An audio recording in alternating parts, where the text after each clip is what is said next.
और आपको ये बताएं कि राजनपुर में दरिया सिंध के सैलाब ने मौजा आदमगढ़ में तबाही मचा दी है। लोगों और मवेशियों में वबाई अमराज फूट पड़े हैं। मुतासरीन बेयारों मददगार इमदाद के मुंतज़िर हैं।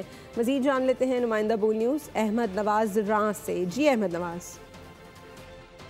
पानी के इजाफे से 15 रोज कबल जमींदारा बांध टूट गया था, जिससे मौजा आदमगढ़ और कई इलाके ज़ेरे आब आ गए थे और यहाँ 15 रोज गुजरने के बावजूद यहाँ लोग अभी भी पानी में फंसे हुए हैं। एक जिम्मेदार हमारे साथ मौजूद हैं, उनसे जानते हैं। सारे मौजे बुढ़े हुए हैं। आजमगढ़ ठोल मातम हैरो लखे करोड़ दे फसला खत्म थी गए। कोई इंतजामिया की जानिब से कोई नहीं आया इतना घर बस पहले अंदर बस चक्कर मारा था निकल वनो इतो बस ब्याह कोई रहा का नहीं। मेडिकल कैंप कोई का नहीं आया। सारे कोई का नहीं। माल मवेशी सारे बीमार हैं। आदमी बीमार शुद्ध परेशान हैं।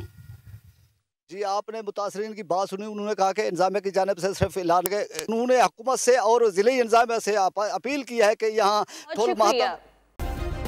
सब्सक्राइब करें और बेल दबाएं ताकि कोई खबर रह न जाए।